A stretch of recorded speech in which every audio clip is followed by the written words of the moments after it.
Fragen von allen Fragen. Wisst ihr eigentlich, was für ein Tag das ist? Mittwoch. Donnerstag. Donnerstag. Ich tippe auf Donnerstag. David Möri. Ich habe keinen Plan. Wirklich. Ich bin gestern auf einem Spaziergang gewesen und dann hat es Leute draussen in einer Bar gehabt. Und dann habe ich gemeint, es ist Freitag gestern. Aber das wäre ein bisschen schwierig. Weil in deinem Kopf einfach nur, wenn Leute in einer Bar hocken, das kann nur am Freitag sein. Es ist mega voll. Es ist eine volle Bar. Also bumsvolle Bar. Ja, aber das ist ja genauso ich nenne das so der luftleere Raum. Also eigentlich ist der luftleere Raum die Zeit zwischen Weihnachten und Silvester, weil dann ist irgendwie alles, hat keine Zeit mehr und kein Gefühl mehr. Aber jetzt immer noch bis zum ersten Wochenende nach Silvester, wo die Leute wirklich wieder anfangen zu arbeiten, ist irgendwie auch noch eine geile Zeit, weil so die Losers müssen schon wieder arbeiten, so die überhaupt nichts studiert haben. Und irgendwie so ich schwöre, Alter, was überlegt ihr euch? Habt ihr das Gefühl, am 31. Dezember ist das Jahr irgendwie fertig geplant? Ja, erst gerade herausgefunden, dass der 2. Januar kein Viertag ist. In meinem Kanton eben schon. Ja. Das ist in der Schweiz. Das ist von Kanton zu Kanton unterschiedlich, gell? Da sind eben die Bünzlis verwirrt in diesen Einkaufszentren. Die Katholischen haben eben frei. Aber am 2. Januar willst du jetzt wirklich nicht arbeiten. Kann man das nicht mal irgendwie auf Ja, du willst nie arbeiten. Ich will mega oft arbeiten, ich bin jetzt freiwillig da. Aber am 2. Januar, nein. Ja, also eigentlich wäre es jetzt, wir nehmen den Podcast auf, es wäre eigentlich Anfangswoche. Wir haben es glaube ich irgendwie auch so ein bisschen verhängt und darum kommt ich jetzt halt einfach, weil wir nicht genau wissen, was für ein Tag ist, haben wir gefunden, komm, wir machen es einfach auch mal random. Stell dir einfach vor, es ist Mittwoch und chills. Also Irgendwo das heisst, ist immer Mittwoch. Wenn dir jetzt dein Herz in die Hose gefallen ist, weil du irgendeinen Push bekommen hast, tut uns leid. Und wenn nicht, dann sind wir dir eh genug egal, dass wir den Podcast hier machen, tut mir schon gut. Kommt man einen Push über für einen Podcast? Oder nur, wenn man von 5 Sternen hat? Nein, ich glaube schon. Also du kannst es ja ausprobieren. Gib doch dem Podcast 5 Sterne und dann mal schauen, ob du von uns gepusht wirst. Gut, das mache ich. Also du wirst eigentlich nicht von uns gepusht, sondern von deiner favorisierten Audioplattform. Aber trotzdem, wir haben es alle geschafft ins neue Jahr. Ich habe ganz fast Freude. Also haben es alle geschafft, der Neil Werdli, der David Möri und ich. Der Matthias Bündner. Der Philipp Wiederkehr ist irgendwann hängen geblieben. Das ist so ein bisschen Back to the Future. Der hat irgendeinen Abzweiger verkehrt genommen, ist jetzt in einer alternativen Zukunft, wo irgendwie Hühner Präsidenten sind von diesem Land. Es wird ihm gut tun. Wirklich, da kommt er nach mit der Gesetzgebung. Der Phil ist tatsächlich in der Ferien. Oder? Das ist der Einzige, der es geschafft hat. Vorher haben wir jetzt gerade irgendwie darüber gefuttert, über die Leute, die am 3. arbeiten müssen. Wir sind ja jetzt auch die jetzt eigentlich wieder im Radiostudio hocken und den Podcast aufzeichnen. Also ich schreibe das auf. Ja, ich schreibe es auch auf. Ja, ich schreibe es auch auf, aber das ist ja nicht richtig. Also das ist ja auch, es gibt mir auch viel zurück. Also privat und persönlich, weil ich kann meine aktuellen Probleme wieder mit euch besprechen. Und wenn ich dich so anschaue, du hast im Moment sehr viele Probleme. Ja, ich habe wirklich tatsächlich viele Probleme. Also du siehst so ein bisschen aus, als wärst du jetzt gerade so von den Steppen von Australien zurückgekommen, irgendwie mit dem Patagonien-Jäckli, irgendwie mit dem Chapper, irgendwie überall Verbände, irgendwie so ein bisschen recht runtergekommen. Du hast etwas erlebt in diesen Tagen? Ich habe tatsächlich ziemlich etwas erlebt in diesen Tagen. Und ich würde euch auch mitnehmen auf die Reise. Können wir auf Australien? Nein. Ich komme immer ein bisschen Angst über, wenn der morgen sagt, ich möchte euch mitnehmen auf die Reise. Ja, besser hast du. Nein, ich kann, also dass ich da nur das Jäckchen anhabe, ist, weil es mich heute angeschissen hat, mich richtig anzulegen. Ich habe froh, habe ich Jeans an. Wirklich? Ich auch nicht. Nein, ich kann alles, aber ich habe keine Lust gerade zum... Wir müssen drunter schauen. Einen präsentablen Bulli mir rauszusuchen. Und dann habe ich einfach so eine Unterliebe genommen und dann habe ich direkt so eine Frühlingsjacke angezogen, weil das einfach an der Garderobe gehangen ist. Und drüber jetzt eine Winterjacke. Das ist jetzt eigentlich mein alternativer Bulli so. Wie ist jetzt das passiert? Ich weiss es auch nicht genau. Er wollte erzählen, wieso dass er so abgekundet ist und jetzt hat er uns einfach seine ganze Morning-Routine da präsentiert. Nein, ich habe Geschichten... Sachen, die sich auch im neuen Jahr nicht ändern. Ich habe Geschichten mitgebracht. Leute brauchen Sicherheit. Das wäre ein Vorsatz für dich. Ich habe mir, wo ich da nach dem Livestream-Obig aus dem Büro rausgelaufen bin, habe ich gesagt, jetzt tue ich mir in diesen paar freien Tagen etwas Gutes, weil ich habe wirklich schwierige Zeiten hinter mir mit einer gebrochenen Hand und strengen Arbeitstagen in diesen dunklen Wintermonaten. Und dann habe ich gedacht, ich tue mir etwas Gutes. Und es ist halb gut rausgekommen, weil ich habe mir das allerteuerste Weihnachtsgeschenk gemacht selber, das ich mir je in meinem Leben beschert habe. Von dem möchte ich heute... Was kann man sich nicht kaufen? Liebe? Ja, aber Liebe kostet ja nichts. Aha. Ja, aber Liebe kann man sich nicht kaufen. Was ist das teuer? Gold. Ich sage jetzt mal... hat sich einfach so einen Goldbarren hat er jetzt daheim. Das wäre aber auch, ein Ja, Flex. also was ist das teuerste? Also, Stell dir vor, du hast so eine Goldbarre auf dem Regal und dann alle so, krass, das sieht Entschuldigung, verdammt in echt einer aus. Wohnwand. In einer Wohnwand. Und dann sagst du, ja, das ist echt. Das Ding Ja. ist, du sagst das teuerste, was du dir jemals selber gegeben hast. Das heisst, du machst das regelmäßig. Und auch Nein, aber es gibt Und ja... hast du die teurere von anderen bekommen? Ich habe so viele Fragen. Ja. Ich habe sicher mal... Nein, wahrscheinlich nicht. Wahrscheinlich auch noch nie. Also ist egal. Also es ist einfach es ist ein bisschen unverhältnismäßig gewesen von mir selber an mich. Und ich habe jetzt neu, seit dem 1. Januar 2024 habe ich 2 verletzte Hände. Also 2 verschiedene verletzte Hände. Und jetzt kann ich offiziell gar nicht mehr machen. Ist das dein Geschenk an dich selber gewesen? Das ist auch- Einfach das ist selber ausnocken. Und es ist maximal anstrengend, nicht nur für mich, sondern auch, weil ich jetzt merke, wie mich andere Leute so im ÖV und so dumm anschauen. Stehen schon Leute auf, wenn du reinkommst? Nein, eben nicht. Aber so die eine, die hat jetzt einen Verband, aber das ist nicht die gebrochen ist, sondern jetzt neu die andere. Und die gebrochen ist, sieht man eben kaum mehr, dass an der etwas schief ist. Das ist das Problem. Und jetzt haben alle das Gefühl, ja, der hat ja, also was hat jetzt der? Der Der hat hat sich ein da kleines mit Pflaster am dem Finger. Schnitzerli hat sich da beim Rüebli schneiden ein bisschen daneben geschnitten. Das ist nicht so schlimm. Und Ja. vor allem geben sie dir jetzt, sie wollen dir die Hand geben und sehen, die rechte ist verletzt, weil dort hat es so ein Pflästerchen dran und geben so die linke, Das die ist ist- ja noch viel schlimmer. Ah, das ist original basiert. Und dann habe ich sie müssen so rausziehen. Und dann hat mir die Person ganz komisch angeschaut. Ich so, ja, schau, weißt, es ist ein bisschen kompliziert. Vielleicht brauchst du einen Fake-Verband für die linke Hand, für die gebrochene Hand. Wahrscheinlich. Ich tu mal schauen. Ich tu mir das wahrscheinlich organisieren, weil es ist Oder? wirklich sehr anstrengend und mühsam. Liegt nicht noch irgendwie vielleicht im Josus in Gips im Büro rum oder so? Ja, ach, war es nicht beim Fuß gewesen? Ja, das ist ja... Ah, beim Knie. Das passt schon. Ja, ja. Also, im Josus sein Bein ist etwa so breit wie mein linker Arm. Gut, wir reden über die Über die Sachen, die ich gesagt habe. Malfunctions von David Möris im Körper. Immer schön. Ja, das ist ja auch eine eigene Rubrik. Das ist eigentlich eine eigene Rubrik. Wenn wir Ärzte oder Ärztinnen haben, die zuhören und ihr irgendwelche so Berichte müssen schreiben für Fachblätter, die können uns jederzeit schreiben und anrufen. Ich tue den David Möri gerne einfach mal zur Verfügung stellen und ich könnte das im Fall wirklich einfach alles analysieren. Hör Es auf, ist so ein sehr Scheiß spannender passiert Fall. immer. Das ist ein sehr spannender Fall und das Gute ist, es hört nie auf. Ja, es ist wirklich jede wird Woche nur noch etwas Neues. schlimmer. Ja, also du kannst wirklich so eine Kolumne in so einem Ärzte- oder Ärztinnenblatt. David Möri, be my guest. Das Problem ist, es nervt mich jetzt schon wieder wirklich. Der Podcast Neues Jahr ist irgendwie 3 Tage alt. Und der Podcast ist auch sehr jung in dem Jahr. Und du machst wieder einen Aufruf. Und wir haben jetzt wirklich gelernt aus diesen Aufrufen, das funktioniert. Ja, Und ich habe wirklich keine Lust jetzt, da meine Krankenakte an irgendwelche... doch, ein bisschen schon. Das kommt gut. Ein Das wird- bisschen schon. Irgendwann wird das eine eigene Fachrichtung im Medizinstudium. Auf was Mörisch. spezialisierst du dich? Moiri. Ist es schon nicht schwierig, geil. dort den Job zu... Nein. Übrigens, ich bin ja auch bei Pornhub angemeldet worden. Ah, wirklich? Ja, es hat ja schon auch noch geklappt mit meinen E-Mail-Adressen. und so. Egal, wir tun nicht über E-Mail-Adressen schreiben. Die funktionieren im Moment nicht. Neil, du bist da für viel. Danke vielmals, hast du Zeit genommen, auch in deiner freien Zeit. Ja, der Phil ist ja in die Ferien. Ich war auch im Ausland, gewesen, nicht ganz so weit. Und zwar habe ich Silvester verbracht in Dornbirn. Wisst ihr, wo das ist? Ich habe das Gefühl, eben, das ist auf Mittelerde. Irgendwann immer so zwischen, weiss nicht, Ich habe an Weihnachten Harry Potter Bei geschaut. Moria musst du links Bei Moria hindern. links weg. Dort hinter dem Ding. Dann kommst du auf Dornbirn. Ja. Die Schlacht von Dornbirn. Wer kennt es nicht? Ist Also nur im bist du in so Director's einem Cut. so einem Ja. Bus mit tönten Scheiben gehockt und dann haben sie gesagt, nein, einsteigen.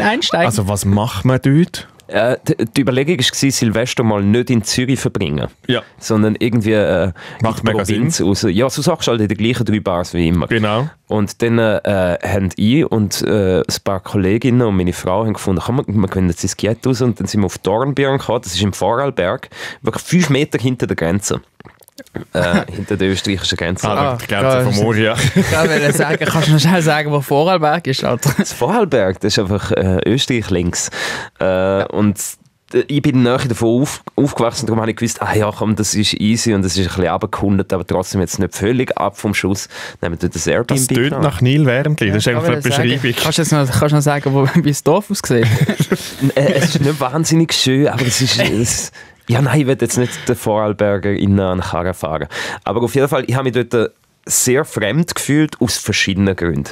Und das möchte ich euch nachher erzählen. Ich meine, du bist nicht aufgewachsen. Das wäre eigentlich deine Heimat. Nein, ich bin neben der Grenze noch aufgewachsen. Das ist... Dort sieht man natürlich Grenzen. Ja, es ist wortwörtlich eine Grenze gezogen worden dort, aus Gründen. Also, schon nur wenn du die Leute hörst reden. Dort, ja. Ja, aber das könnte ich über dich auch sagen. Ja, aber Nein, ich finde es mittlerweile mega cute, wenn Ich er auch. redet. Mittlerweile. Ja, das habe ich. Ich möchte es auch nicht zu viel ausführen. Aber Hey, ich habe auch Silvesteraktivitäten gemacht in Marseille. hast du wieder mal eine Ausstellung gegönnt? Nein, leider nicht. Wirklich leider nicht. Ich habe wirklich keine Zeit gehabt. Ich habe das Gefühl gehabt, ich muss viel schlafen und ich habe viel geschlafen. Kennst du die Silvestertradition? Ich glaube, das ist in Südamerika so, dass du bei jedem Glockenschlag essst eine Traube am 12. Das Du ist, glaube bei ich, auch- jedem Glockenschlag ein Ausstrichen reinleeren. Ich glaube, das ist auch in Spanien, so macht man das, glaube ich, auch. Krass, ja. Was denkt ihr, wenn ich mir das Silvester verbracht habe? Hast du Trauben gegessen? 12 Trauben gegessen. Das ist das ist das schön. mache ich Du jedes bist Jahr. auch Spanier, du darfst. Sie haben, übrigens, Fun Fact, sie haben die Achtung. Glockenschläge an Silvester. Also sie haben recht Probleme gehabt in Spanien, weil es sind ganz viele Leute, vor allem alte Leute, immer gestorben. Ja, wenn du die verschluckst an diesen Dingen, logisch. Es sind viele Leute gestorben. Und das Problem ist, sie haben sich ein bisschen selber eingebrockt, weil sie sagen, umso grösser die Traube ist, umso mehr Glück hast du dann im neuen Jahr. Und das sind Leute, die schon krank Die Leute sind sind. mit Melonen Und alt hat sich gewesen. Melonen reingestossen. Weißt du, alte, kranke Altersheim-Menschen haben gefunden, ja, ich glaube, ich brauche noch ein bisschen Glück, oder, dass ich das Jahr überlebe. Dann haben sie extra grosse Trauben genommen, dann sind sie alle gestorben. Und jetzt haben sie gesagt, an Silvester geht 1 Sekunde, 3 Sekunden. Und dann haben sie die Glockenschläge verlängert, dass die Leute mehr Zeit haben, um Also die Trauben zu essen. allgemein ist dann wirklich einfach so, alles geht länger. Ja, sie fangen früher an. Also sie fangen früher an die Glocken zu schlagen. Aha, ich Und dann meine, ha- allgemein am Silvester geht der Tag, wo 1 Sekunde ist, Nein, geht 3 nein, Sie Sekunden. führen dafür jetzt auch, sie machen jedes Jahr ein Schaltjahr, um Eben, das wieder eben jetzt, kompensieren. nein, sie nehmen mich wieder raus. Ja, genau.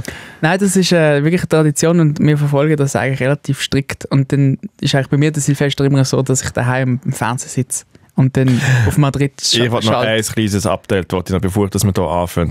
Wie war die diesjährige oder letztjährige Helene Fischer Show gewesen? Hey, es ist im Fall... Darf ich kurz?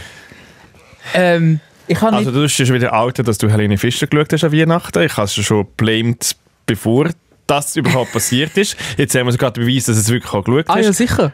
Aber nicht alles. Wie haben wir Beweis?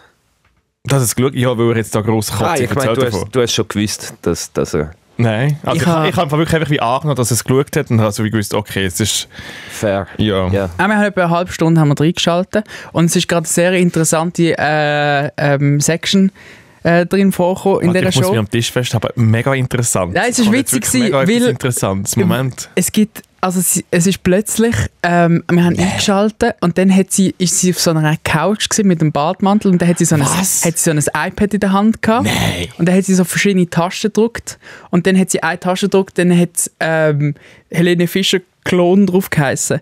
Und dann hat sie den gedrückt.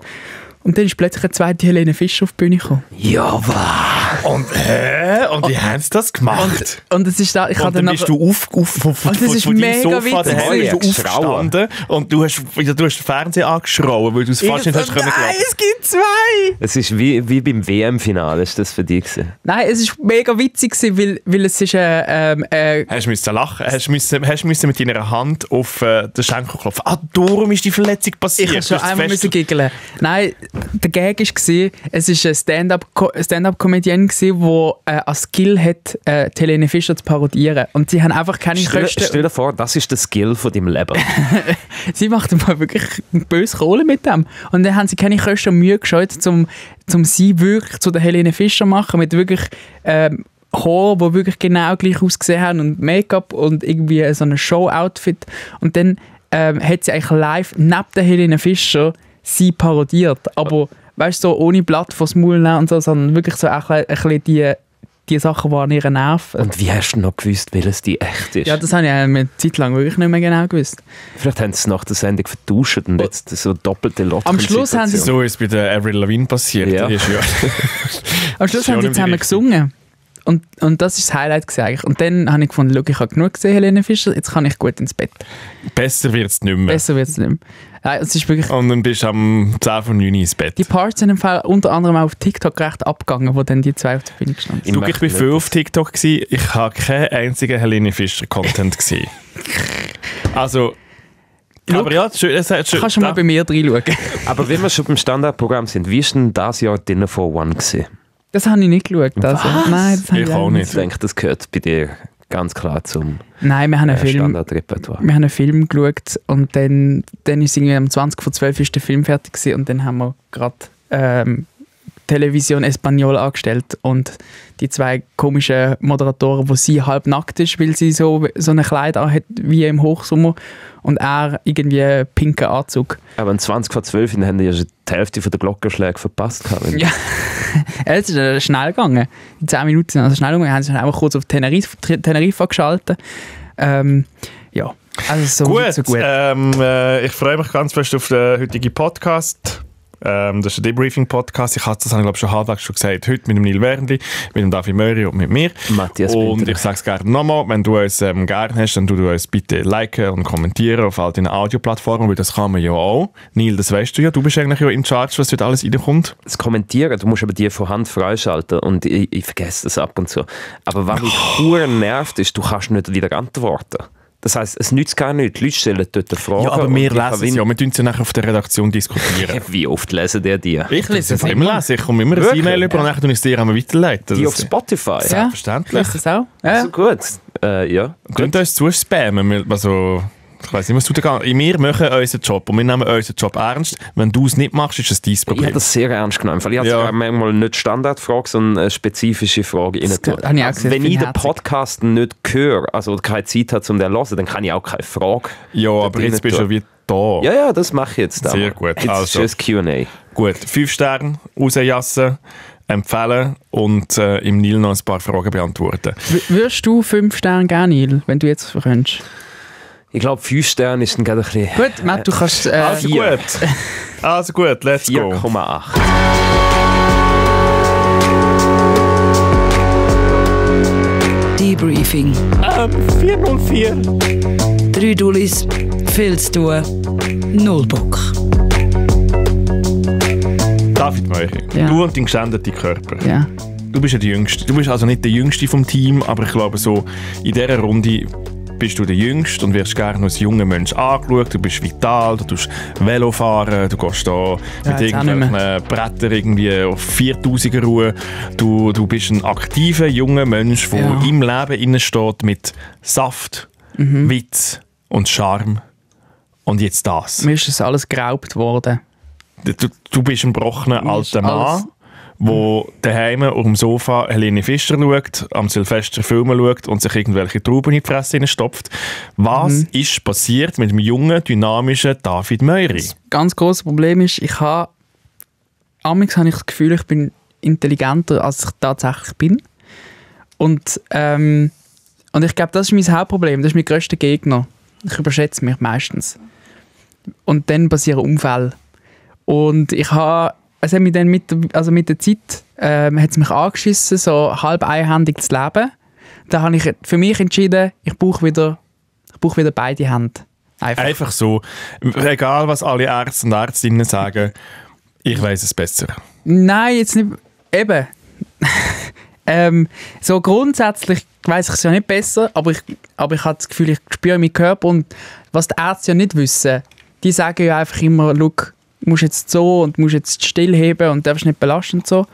Aber sie wissen ja nicht, wie sich ein Handbruch anfühlt. Es gibt ja Ärzte, die Handbrüche behandeln und selber gar noch nie einen Handbruch hatten. Ich finde, das sollte Teil vom Studium sein. Einmal Tampon. Also du weißt ja gar nicht, wie sich das anfühlt. Du sagst einfach immer, mach das und so. Und ich bin auf der anderen Seite. Und wegen dem weiss ich ja, wie ein Handbruch sich anfühlt. Und dann weiss ich auch, ob ich die Ratschläge befolgen oder nicht. Oder? Weil ich bin eigentlich immer Herr der Lage. Und dann habe ich die letzte Jahr... Gott, das ist ein sehr gute Insta-Bio. David Möri, Herr der Lage. Und jetzt hört fertig. Und dann habe ich einfach kurz für mich dann entschieden, Ende Jahr, schau, Wann war denn das gewesen? Also wir haben uns das letzte Mal am 21. Dezember Ich habe ihn am 29. gesehen. Und dort ist alles noch in Ordnung. Ja, und dort habe ich aber schon für mich also am entschieden. 21. habe ich ihn eigentlich wie so im Christkindli übergeben und habe das Christkindli geschaut. Und dann hast du ihn dann einfach nochmal übernommen. Am 29. habe ich kurz gehütet, ja. Ich habe eigentlich so, kurz nach Weihnachten habe ich mich dafür entschieden, dass ich aufhöre einhändig leben. Und dann bin ich aber noch so gut irgendwie durchgeflutscht, weil ich noch so Sachen mitnehmen vom Weihnachtsessen und so, weißt, und dann habe ich eigentlich noch ziemlich... also du bist daheim bei deinen Eltern, genau, logisch, dann wirst du umsorgt. Habe ich eigentlich in dem Umschwung habe ich noch so ein bisschen mitflowen und dann bin ich wieder heimgekommen und dann habe ich gesagt, jetzt ist fertig, jetzt kriege ich meinen Haushalt in den Griff und dann habe ich die ganze Hütte geputzt mit 2 Händen und habe wirklich einen Tag investiert und wirklich wichtig, so, dass ich mich wieder wohlfühle. Und dann habe ich am 1. Januar gefunden, jetzt wird auch wieder richtig gekocht. Und dann habe ich eigentlich dort einen fatalen Fehler begangen, weil ich meine Hand auch wirklich wieder so braucht, wie man sollte. Und dann hat sie aber gemerkt... wahrscheinlich nicht, wie man sollte, wenn man die Hand gebrochen hat oder erst gerade einen Handbruch gehabt hat, sondern du hast deine Hand benutzt wie jemand, der komplett gesund ist. Genau. Und dann habe ich aber müssen mit Schrecken feststellen, dass die Hand einfach physikalisch gar noch nicht so weit ist. Wie mein Kopf will. Was? Wenn man etwas gebrochen hat, geht das nachher physikalisch eine gewisse Zeit nicht? Darf ich fragen, bei welcher Tätigkeit hast du das festgestellt? Also was hast du da gesehen, wo du gemerkt hast, oh nein, das geht noch nicht? Wo ich eine Dose Bohnen aufgezogen habe. In dem Moment.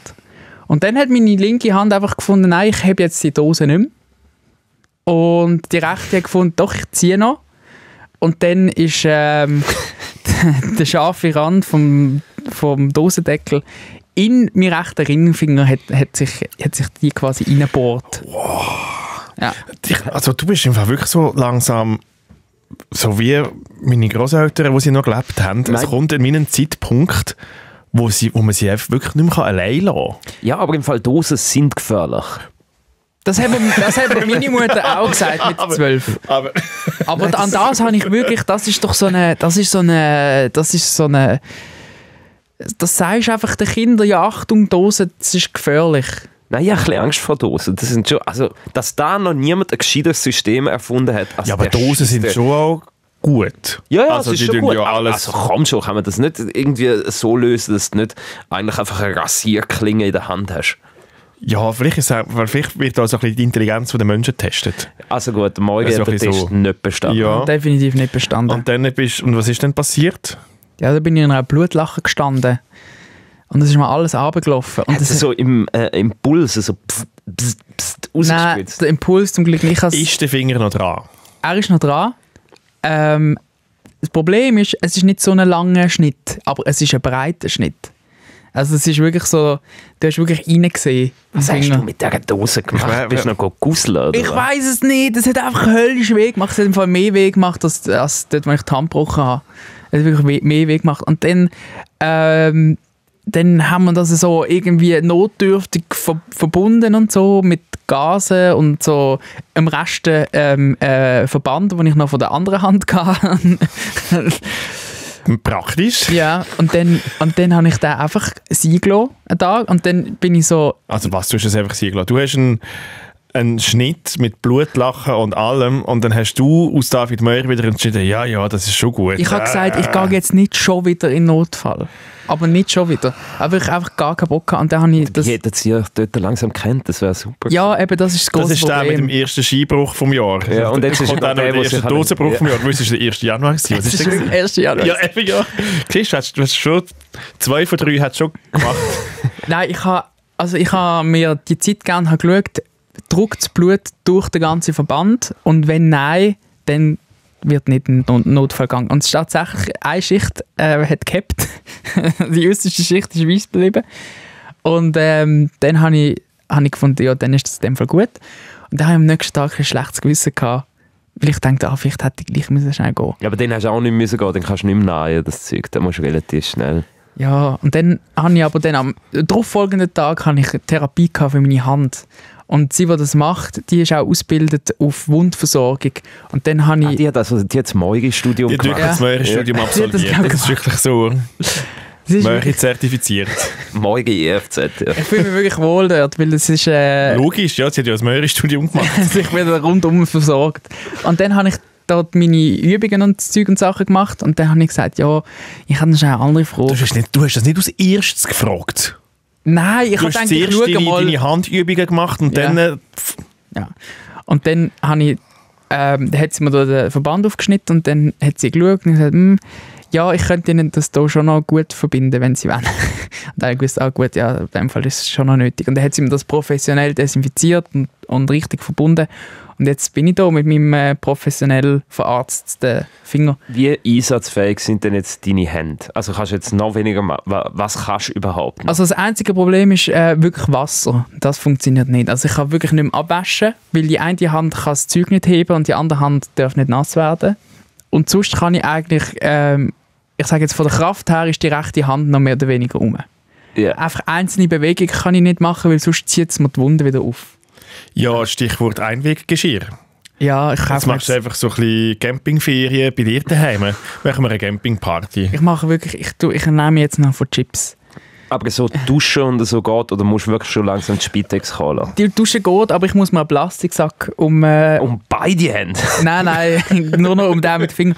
Und das Problem ist aber... einen ganzen Schlafsack in die Dusche. Das ist wirklich ein Problem, weil dann ist ja ein Kleppband, das du unten dran machen musst, sodass kein Wasser reinkommt. Aber ich kann das Kleppband nicht abrissen. Und dann bin ich da und leg das Kleppband auf den Tisch und dann nehme ich den linken Arm und fixiere es und dann gehe ich mit dem Maul ans Kleppband und reiss mir eigentlich mit dem Maul das Kleppband ab. Das ist einfach wirklich so eine, ich weiß auch nicht, so eine Malerarbeit, wenn du musst duschen. Ja, es ist wirklich... sie abdecken. Ich habe mir wirklich das Plastiksäckchen von der einen in die andere Hand gegeben. Kaum bin ich mit dem einen Arm aus dem Plastiksack raus gewesen, muss jetzt der Was andere ist, wenn Plastiksack würdest du einfach nur so einen Gummihändchen anlegen? Ja, das könnte ich auch. Aber ich habe keine Gummihändchen. Ja, gut. Ich die kann Putzhändchen. Ja, stimmt. Ah doch, voll geil. Ja klar. Wow. Ich kann ja Putzhändchen. Wow. Ja, natürlich. Hast du jetzt nicht irgendwie vor 10 Minuten gesagt, ich fühle mich intelligenter als die anderen Menschen? Ich bin Herr der Lage. Ja, jetzt auch nicht mehr.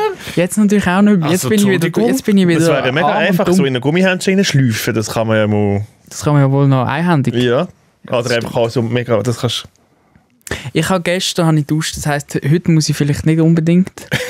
Das heisst, ich probiere es morgen. Das lange ja eine Woche. Ja. Wenn ist dein Körper wieder einsatzfähig? Einfach nur so für mich, so zum Wissen.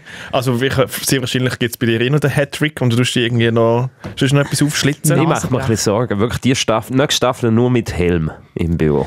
Gibt es so, oder einfach so in Schaumstoff? Ja, einfach so eine Leuchtjacke, die du so in den Baugeschäften du willst jetzt einfach so Ordnanz. Du willst jetzt einfach ins Büro eigentlich. Der verletzt sich auch dort. Auf dem so? Weg ins Büro. Gut, ich kann einen Kinski-Streif fahren. Ja. Irgendwie tun wir die jetzt wirklich einfach nur noch absorbieren. Du machst jetzt nur noch Schichtpläne. Ja. Was macht denn der Phil noch?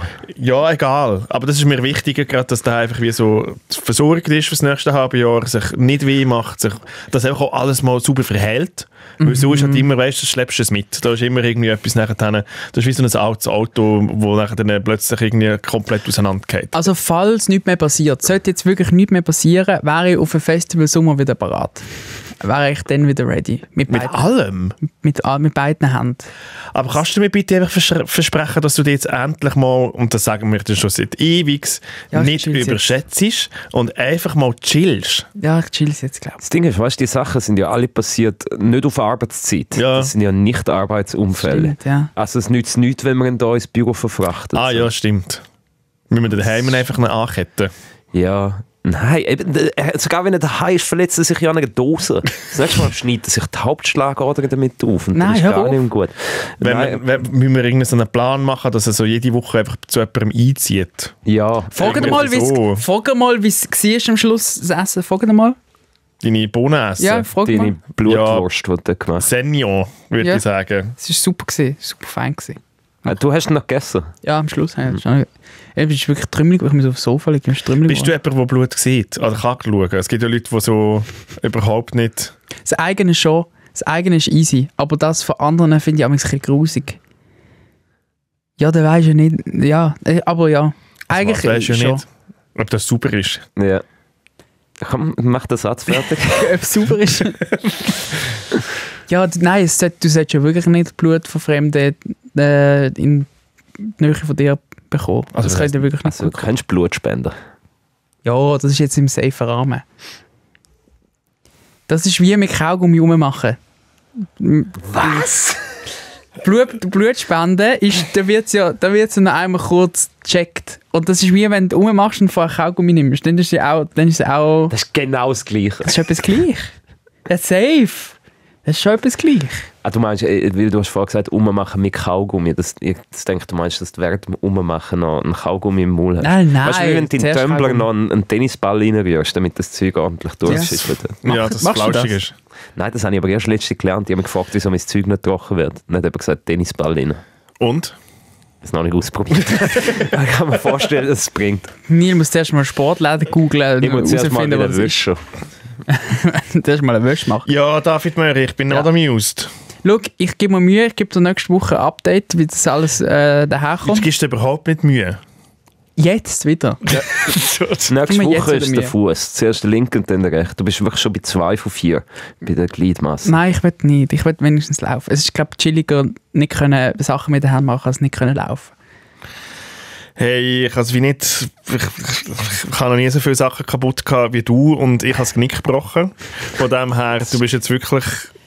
Du hast wirklich das Knick gebrochen, das habe ich wieder verdrängt. Das Ja, ist das noch habe nicht ich so noch lange her. her. Und Nein, er hat nicht halb so viel darüber geredet wie du über deine Hand. Ja, also ich verarbeite es halt anders. Ist okay. Indem du einfach noch mehr aufschlitzt.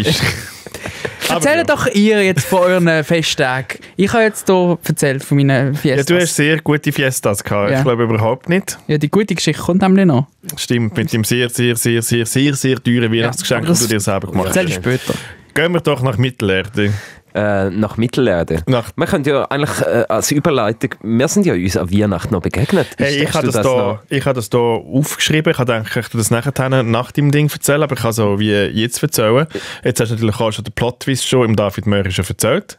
Aber schauen wir mal, Nein, was passiert. aber das das hat schon er gewusst. schon gewusst. Das Ah, ich habe habe ich ihm es schon schon privat erzählt. Ah, Darum ist okay. das nicht ein Spoiler.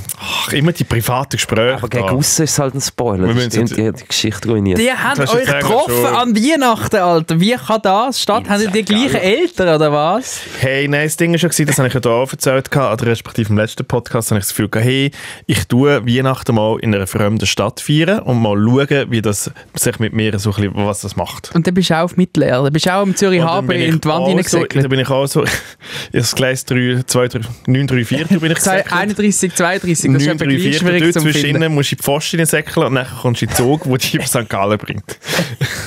Ja, Und dann bin ich dann im St. Gallen gewesen, und dann habe ich wirklich einfach so das Gefühl gehabt, ich bin jetzt in einer fremden Stadt. Hey, es könnte mich eigentlich wie niemand. Das heisst, ich kann mich auch so asozial benehmen, weil mich eigentlich wie niemand könnte. Und dann bin ich so das Erste, das ist auch so, das war eigentlich recht herzig gewesen, mit den Kollegen, Kolleginnen, die ich unterwegs war, die tun sich wirklich einfach so im Engel. Der Engel. Im ja, Engel. das Aber ist ich das, war dort, Woche wo wir lang auch sind. Ja. Morgen. Kannst du noch Bar zahlen? Du Also kannst das nur ein nervt. Bar zahlen. Dann bin ich dort reingekommen, sind schon Leute da gewesen, und das Erste, was ich mache, so, hey St. Gallen, was läuft? Und es war noch gar nicht so viel los gewesen. Und dann ist so, oh Gott, was ist das für ein asozialer Mensch, der da reinkommt? Und ich habe mich dann wirklich einfach auch so benommen, mit Shots, einfach bestellen, irgendwie Espresso Martinis. Wir haben wirklich einen Tisch gehabt, der war eigentlich nonstop einfach nur mit Getränken gewesen. Und ich habe so gefunden, okay, ich bin jetzt da der von extern, der da wirklich in dem St. Gallen ist, und ich habe, egal was einfach ist. Aber du musst dich ja dort so benehmen, sonst falsch auf. Nein, die anderen, sogar Leute von St. Gallen, haben sich langsam so gesagt, hey Matt, du im Fall chills und easy, gell? Und es ist, weißt, wir müssen Also lassen wir mal noch wir an. müssen da im Fall immer auch noch hin und es ist wirklich völlig okay. Hey, und dann habe ich mich wirklich so in Sicherheit gewagt, weil es ist so, schau, es kann mir wie nichts passieren, es ist völlig easy. Wem, wirklich, es ist wirklich so, dort, wo ich glaube am betrunkensten war und wirklich so über die Straße gestürchelt bin, wer sehe ich? Den Neil. Und dann ist echt der Neil auch in St. Gallen und es war mir so unangenehm gewesen, weil ich das Gefühl habe, weisst du, eben, in diesem Zustand ist scheißegal. Das ist wie so, wenn du in Malle in der Ferien bist. Darum funktioniert Malle, glaube ich. Ja, weil Weil dort ist der Bierkönig scheiße, niemand kennt dich. Es ist wirklich, und dann ist wirklich so, als würde die Mami dich sehen und verwutschen. Was du machst in deiner Freizeit? Ich habe das, Das ist so, wie ich... dementsprechend benannt. Ich habe ja... Du bist so ein bisschen es ist dir unangenehm Es gewesen. ist so unangenehm Und er hat auch nicht mit mir reden gross. Hey. Also, man hat sich kurz «Hoi» gesagt und dann seine Augen haben wirklich schon getanzt. Hey, wirklich so... Also ich habe ja den Neil, also nie hat mir das ja erzählt, das ist, aber aus deiner Sicht zu hören ist noch viel witziger. Und ich habe den Neil gefragt, ja, und wie war er? Wie war er drauf gewesen? Und der Neil hat mich so angeschaut und hat nur so gemacht, so...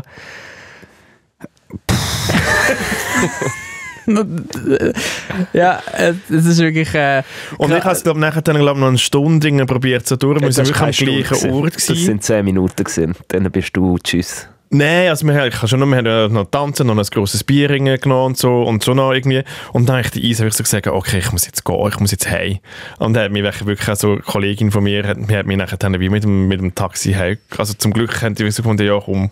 Hast du in St. Gallen bleiben oder hast du so auf Nein, wir haben dort können dingseln. Ja, ja. Und weißt du, der Klassiker nachher dann so hinten im Taxi eine Mühe gehabt mit Arschgurten und wirklich es ist dann, nachher ist wirklich so vorbei gewesen. Als ich den Neil gesehen habe, ist nachher wie vorbei gewesen. Und ich war so, okay. Wow. Nein, nicht so. Das ist mir nachher so richtig so wie so ein Spiegelbild gewesen. Wow! Nein. Wirklich so, dann ist mir bewusst worden, wie fest betrunken ich bin und dann wirklich so, okay, ich muss jetzt wie gehen. Abort Mission. Wir sind dann neu in der einen Club, wo wir also zufällig gerade auf dem gleichen Weg sind. Und ich weiss noch, dass du auch ein Bier bestellt hast und dann sind wir wirklich etwa 5 Minuten auf dieser Tanzfläche gewesen, und nachher bist du einfach nicht mehr. Also, du bist schon vorher nicht wirklich anwesend gewesen, aber dann bist du auch physisch abgehauen. Hey. Nicht mal Tschüss gesagt. Und das ist wirklich... Ja, nein, ich habe gesagt, ich muss meinen Kollegen nachher muss Taxi müssen gehen. Auf dem WC haben wir Also, du hast gesagt, wäre so easy. Ja, okay, Matt, du hast Weihnachten gewonnen in dem Fall. Krass. Ich hätte nicht gedacht, dass du mal Weihnachten gewünscht. Ich hasse die Schweiz. Man kann im Fall nicht mal in eine fremde Stadt abhauen und dann dort inkognito sein. Ja, dann geh doch nicht auf St. Gallen, dann geh doch auf Dornbirn. Ich weiss doch nicht. Ich hatte das Gefühl, was machst du denn in St. Gallen? Du kommst ja nicht von St. Gallen. Ja, ich komme vom Rheintal und St. Gallen war auf der Durchreise gewesen, vom Familienschluch. Und dann ist... Und dann gibt es halt wirklich in St. Gallen nicht so viel, wo man halt hingehen kann und dann sieht man sich. Ich habe nicht an das gedacht.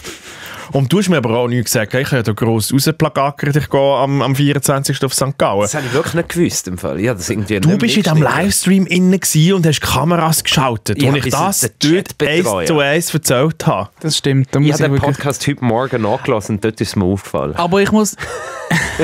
Und dann hätte ich mich wie physisch und psychisch darauf vorbereitet, dass ich eventuell noch auf Leute treffe, die ich wirklich können. Genau das Gleiche gewesen. Nein. Du musst es gar nicht so Nein. Du kannst im Fall auch mal Rücksicht nehmen auf den Neil. Er musste am Weihnachten dem Chef begegnen. Weißt? Ja, eigentlich ist das für mich ja viel schlimmer. Das ist viel ich für den bin Neil. nicht ganz so, habe mich nicht ganz so schlimm abgeschossen wie du.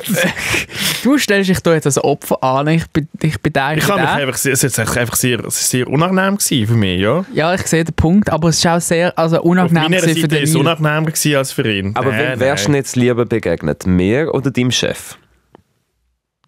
Ja, ich weiß, also... Gut, dein Chef hat nie im Leben, der weiss ja nicht mal, was Galle ist. Eben, ja, der hat einen 9 gepennt. Aber jetzt siehst du den Punkt, oder? Jetzt kann man sich darauf einigen, unentschieden. Ich glaube, ja Okay. gut. Unentschieden. Ja. Ich glaube, es ist immer ein Aber als ich am Unentschieden. Morgen verwacht bin, habe ich ein komisches Gefühl im Magen gehabt als du. Das verstehe ich. Und eben, ich habe mich in dieser Situation auch höher in der Hierarchie gefühlt. Eben, Ich denke so, darum doch nicht unentschieden. Doch Gut, nicht aber auch der unentschieden. Josef fühlt sich höher Ja, in der das Hierarchie als du, Matt. Also, okay, gut. Ich glaube, allgemein die Regel, wir können die mathematische Gleichung aufstellen, wenn der Chef besoffener ist als du und auswärts spielt, dann Ja, und in meiner Heimat eben, ja, wenn er auswärts. auswärts besoffener ist als der Untergebene im Organigramm, dann dann kehrt es nächstes Jahr das MAG um. genau, du hast beim Nils immer nächstes Jahr. Also die Lohnverhandlungen kannst du auch zu mir kommen. Gell? Ich finde es sehr herzig. Aber hast du es irgendwo durch, hat es ein bisschen Freude gemacht, Weihnachten? Ja, was ist dein Fazit Wie zum ist das Konzept Weihnachten in einer anderen Stadt? Ja. Ja, jetzt nach der Begegnung machen es nicht. Wir weiss nie, geht dort hin, wo ihr wisst, was passiert. Ich habe mich zu fest aufs Glatteis rausgelassen. Oder zu wenig weit. Ich meine, St. Gallen ist jetzt gleich nicht so weit weg. Du hättest auch wirklich können. Vielleicht müsste man, wenn man in eine fremde Stadt geht, noch in eine unpersönlichere Stadt gehen. Also wirklich in eine Großstadt. Mir ist eben lustig. Wo man sich weniger kennt. Weil es ist ja trotzdem, ich habe ja gemerkt, es ist eine sehr verschworene Gemeinschaft dort. Es gibt ganz viele St. Galler und St. Gallerinnen, die wirklich heimgehen. Und dann hat man auch so, man geht dann in den Engel und dann geht man dann dort noch hin und dort noch hin. Es tut sich sehr fest konzentrieren auf einen Ort. Und das heisst, man sieht sich dann sicher auch. Das stimmt. Ja. Also sehr, sehr, sehr, sehr gut. Und darum, wenn man in eine fremde Stadt geht, dann sicher niemand, wo einem sicher niemand kennt. Ja. Dann geht wirklich auf Dornbaum oder wie heißt es? Dornbirn. Dornbirn oder also wirklich nicht mehr, wo ihr wie wisst, ich bin komplett weg vom Radar. Also du brauchst die Anonymität. Darum geht mir auch raus. Genau. Ja. Und vielleicht war St. Gallen zu wenig anonym gewesen, auch weil ich halt ganz viele Leute, die dort können. Es war wirklich ein Fehler gewesen. Ich hätte irgendwie auf Lugano sollen. Ja. Ich glaube, das ist ein wichtiger Punkt. Fond. Es muss ein anderer Spruch sein, weil ich habe ja mal zu Köln in einer Bar... Ich St. Gallen. Ich habe zu Köln in einer Bar ja mal Podcast-Fans getroffen. Das war sehr cute, weil ich auch nicht kaputt war dort. Und tatsächlich, eine Woche nachdem du in dieser Bar da einmal den Tisch voll bestellt hast, habe ich auch einen Podcast-Fan getroffen mit Neil zusammen. Also du bist wirklich nicht... Ich glaube, du musst wirklich in eine Stadt gehen, wo nicht die Landessprache redet. Auch nicht St. Gallen. Ja, aber Deutschland... Aber Podcast-Fans sind mir noch... Also ja, das ist wie noch... Das ist doch angenehmer als deine Mitarbeiter. Ja. Ja, das stimmt eigentlich. Ja, der Neil ist wirklich sehr unangenehm. Ja. Aber ja, das ist mein kleiner Exkurs zu St. Gallen. Also, wie war es bei dir jetzt, Neil, in Tannenbaum? In Dornbirn, man nennt es eben auch, im Rintal nennt man es Dornbirn. Ist ja gleich. Danke für das. Die Idee war, dass wir haben gesagt, hey, nicht Zürich. Egal wo, nicht Zürich an Silvester, weil ich kenne das langsam. Du gehst dann irgendwie zuerst zu Kollegen heim essen und nachher landest du in der genau gleichen Bar wie am Dienstagabend. Auch immer. Und das ist so, von nein. Wie am Dienstag, Alter. Und darum habe ich gefunden, es wird jetzt nicht das Jahr, sondern Silvester. Man hat ja dann gleich manchmal so die Erwartungshaltung, dass da ein spezieller Abend soll werden. Also haben wir mal Google Maps aufgemacht und sind dann hinterletzten Ecke haben wir reingezoomt und gefunden, das ist scheiße. Dort gehen wir jetzt hin, ja. Und so haben wir dann ein Airbnb gemietet, die 6. Höhe. Die haben das wirklich so ernst gemeint? Die haben das wirklich so richtig... Wir sind vor allem noch bis zum 3. Januar geblieben. Nein, ist das spontan gewesen, oder haben Sie das schon von langer Hand geplant, so, wir müssen da jetzt wie raus? Halb spontan, Anfang Dezember. Okay. Wenn man sich langsam Gedanken über seinen Silvesterplan macht. Und also Empfehlung, wenn man das möchte machen, jetzt buchen für den nächsten Silvester. Weil du fährst viel günstiger. So. Und dann sind wir dort... Auch in Dornbirn? Nein, nicht in Dornbirn, dort will ich hin. Es soll niemand in Dornbirn buchen, weil es gibt etwa 3 Airbnbs. Nein, gehen wir nächste Woche auf Dornbirn, gehen wir nächstes Jahr auf Dornbirn. Aber fix. Aber das Konzept kann ich wirklich nur empfehlen. Eben, nimm nicht gerade St. Gallen, sucht etwas anderes. Aber die Idee war gut gewesen. Und dann sind wir dort eingefahren, irgendwie am 31. so am Nachmittag um 2 und wir haben eben noch nicht einchecken. Da hast du erst irgendwie am 3, 4 können. Und was machst du denn? Du stehst am Bahnhof und findest, ja komm, such mal als ersten Kaffee raus, der in der Nähe ist. Dornbirn hat einen Bahnhof? Ja, das haben sie. Es fahren fast nur Busse, aber es hat einen Bahnhof. Wie hat Ring jetzt keine Züge gegeben, oder? Nein, aber Adler. Das ist echt, das ist... Ja. Das ist eigentlich das. Dann haben wir gefunden, look, wir suchen jetzt irgendeinen Kneller und nehmen dort noch kurz ein Bier. Vor einer Minute war es noch ein Kaffee gesehen. Also jetzt ist es ein Knelle mit Bier, wirklich. Ich hatte wirklich Hoffnung. Es ist verstanden Kaffee irgendwas, ich weiß nicht. Kaffee Bar. Du kennst ja die Österreicher, die nennen das alles Kaffee. Und dabei saufst du einfach drin. Die Meister im Verstecken. Ja. Und dann hat es hat ein bisschen schäbig ausgesehen, aber gefunden, ja, ein Bier können wir schon über. Und dann, ich habe das wirklich noch nie erlebt. Ich mache die Tür auf, ich bin als Erster voraus und die ganze Bar wird ruhig und schaut uns so an. Es ist wirklich wie so ein Western, wenn der Bösewicht irgendwo reinläuft. Und stellt sich heraus, das ist... Ist es eine geschlossene Gesellschaft gewesen, oder was? So halber. Nein, es gibt so, ich habe den Namen vergessen, wie das heißt, aber es gibt türkische Kaffees eigentlich ausschließlich für Männer. Du darfst schon als Frau rein, aber du machst es nicht so. Und da hocken halt ältere Herren drin und den ganzen Tag irgendwie Mühle spielen oder so. Und die Tische dort sind auch wirklich so alle rund und dann hast du nebendran noch so ein Tischchen neben dem Stuhl, wo kannst du dein Getränk draufstellen. Voll geil. Ja und nein. Und dann sind wir dort reingelaufen, weißt du, mit den Koffern, also du hast uns von 100 Metern angesehen, die sind da völlig verloren. Und ich habe ihn wirklich noch gefragt, ja, haben wir offen? Und er so, ja, kommt rein. Und die sind mega nett zu uns. Nice, der Kaffee ist voll, aber sie haben zu. Ja, eben, vielleicht hätte es ja so geschlossene Gesellschaft können sein. Und dann haben wir dort das Tischchen genommen und ein Bier aus dem Kühlschrank. Weißt du, hast gar nicht sondern die haben einfach einen Kühlschrank aufgestellt. Nimmst einfach. Einfach, ja. Wir haben noch geraucht drin, dabei war an der Tür ein grosses Nichtraucherschild. Und dann aber mega höflich. Und wo die Kollegin zum Beispiel dann mal aufs WC, hat sie erst der von der Bar kommen und das Damen-WC aufgeschlossen. Die sind sich das nicht gewohnt, dass die Frauen dort drin hast. Ja.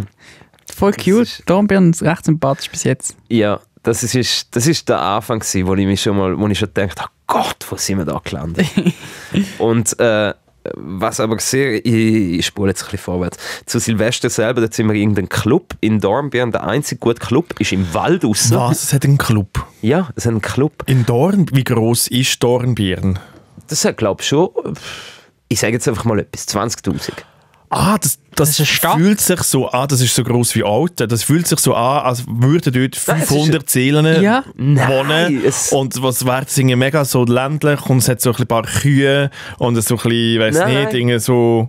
Es ist einfach eine kleine Stadt. Aha! Ja. Ich habe mir das komplett falsch vorgestellt. Ich habe gedacht, wirklich... Draussen auf dem Land. Ich habe gedacht, das Feuerwehrauto steht auf dem Bauernhof. Ja, ich habe gedacht, was willst du in Dornbirn? Es kann auch sein, dass das Feuerwehrauto auf einem Bauernhof steht. Ah, das hat 20'000 Einwohner. Ja, aber weißt du, im Vergleich zu Zürich ist ja das Provinz. Ja. Aber, Entschuldigung, aber Winti ist ja auch grösser, aber es fühlt sich an, als würden da 20'000 wohnen. Also Dornbirn. wenn du in Dornbirn bist, dann hast du das Gefühl, Winti ist New York. Es ist schon... Okay. Also der Vibe ist schon sehr, sehr anders. Ja. dort. Aber es hat Clubs. Es hat einen guten Club. Dornbirn, Bezirkshauptstadt in Vorarlberg. Ah, das kann ja etwas. Siehst du, kommst du auch mal mit. Wie viele Einwohner hat es jetzt? 51'000. Was? Okay, das ist ein kleiner Fall. Ich habe das Gefühl, du bist da so aufs Land raus, ein bisschen so Feste feiern, in einem Chalet. Ganz ehrlich, für mich ist das Land. Ja, Alter, das ist 51'000 Einwohner. also, Aber es hat sich im Fall wirklich nicht so angefühlt. Du hast so 3 Kaffees und in der Innenstadt nochmal 2 Bars und gut ist. Also, 51'000 seit dem 1. Januar 2023. Also wir haben da top aktuelle Zahlen von Dornbirn. nein, es ist schon ein Jahr alt. Ah, 23, ja, stimmt. Fast top aktuelle Zahlen von Dornbirn. Aha, ich sehe das Foto wo von oben. Das ist eine riesige Stadt. Also jetzt lassen wir die Kirche mal im Dorf, bitte. Ich glaube, das sind mehrere Das ist nicht Kirchen, eine ne? riesige Stadt. Das ist ein Städtchen. Also die Möri, schau mal das von oben an. Alter, das ist ja fast Basel. Ja. Jesus. Du tust es so völlig komplett unterverkaufen. Dort sind wir doch nicht ins Kaffee gegangen. Das einzige, was Das sind wir auch. Schau, nächstes Jahr kommen wir mit und der werden da Wirklich? Ja, ich habe das Airbnb schon gebucht. Es hat nur 3 Airbnbs. Sorry, Mann. Also, ich bin jetzt überrascht, dass das so viel... Vielleicht hat es noch eine riesige Angelo, ich weiß. Ich habe das jetzt Ja, wirklich so- aber auch noch nie gehört, Dornbirn. Weil du Dora-Bier gehört hast. Ja. Äh, Und dann sind wir hier in diesem Waldclub. ja, es ist wirklich so, du schnürst einmal die Wanderschuhe an und dann laufst du in den Club. Hast du Wanderschuhe? Ja, habe ich. Tatsächlich. Nein, ich habe es nicht mitgenommen, wir haben ein Taxi genommen. Durchs Fahrverbot. Und das ist wirklich so wie wenn du an die Ulma gehst oder so. Es ist wirklich, die Landjugend ist in diesem Club.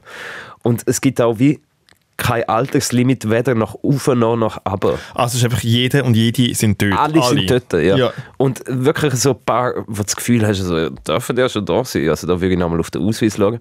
Und aber auch 60-Jährige, die einfach so an der Bar rumhängen und die stören sich nicht, sondern es ist so, die haben dort das Miteinander. Weil du kannst ja gar nichts anderes machen. Und das habe ich verdammt schön gefunden. Ja. Und auf jeden Fall bin ich dann... Und ihr.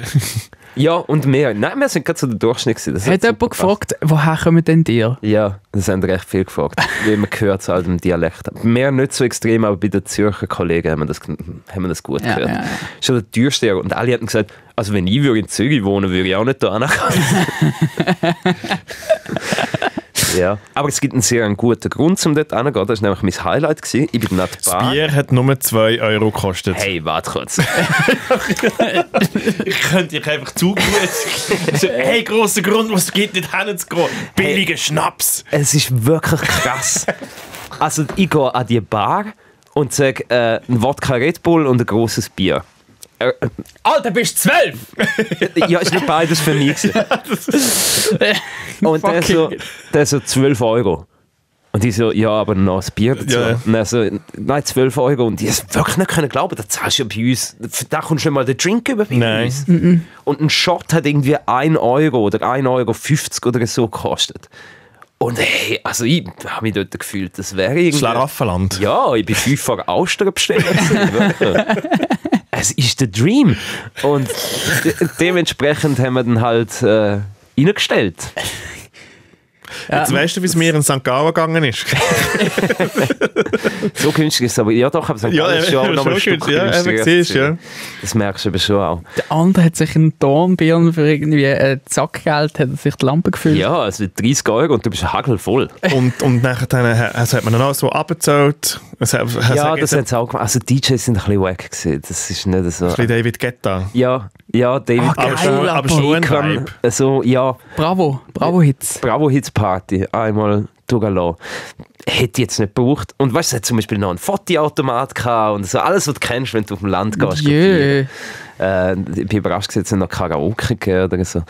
Und dann sind wir bis am Morgen um 5 Uhr dort verhockert, haben kein Taxi mehr gefunden, dann haben wir 3 Stunden heilaufen aus dem Wald raus. So. Aber es war ein guter Silvester gewesen. Und am nächsten Tag haben wir eben noch also weißt du, ich meine, du stehst ja dann mal auf und hast ein bisschen einen Kater, aber dann findest du, ja, jetzt muss ich kontra. Und dann laufst du in das Dorf rein und es hat nichts offen. Es ist eine Stadt. Es hat nichts offen, Es ist eine da ist keine Riesenstadt. Stadt. Ja, es ist der erste. Logisch, hat nichts offen. Ja, aber komm schon, also in einer vernünftigen Stadt, irgendetwas Ich hat glaube, noch in offen. Zürich hat am 1.1. auch nichts offen im Fall. Also wir haben noch eine Bar Der HB. gefunden. Ja. Wirklich die einzige. Sie haben gesagt, es sind anscheinend die einzigen. Und das ist gut Gefühl gewesen, mit traurigen Leuten, wo... Dort, wo halt die am 1.1. auch noch saufen. Ich wollte jetzt sagen, und ihr, aber da passt es jetzt nicht. Ich habe mich dort dann sehr wohl gefühlt. Da habe ich fast den schönen Abend gefunden.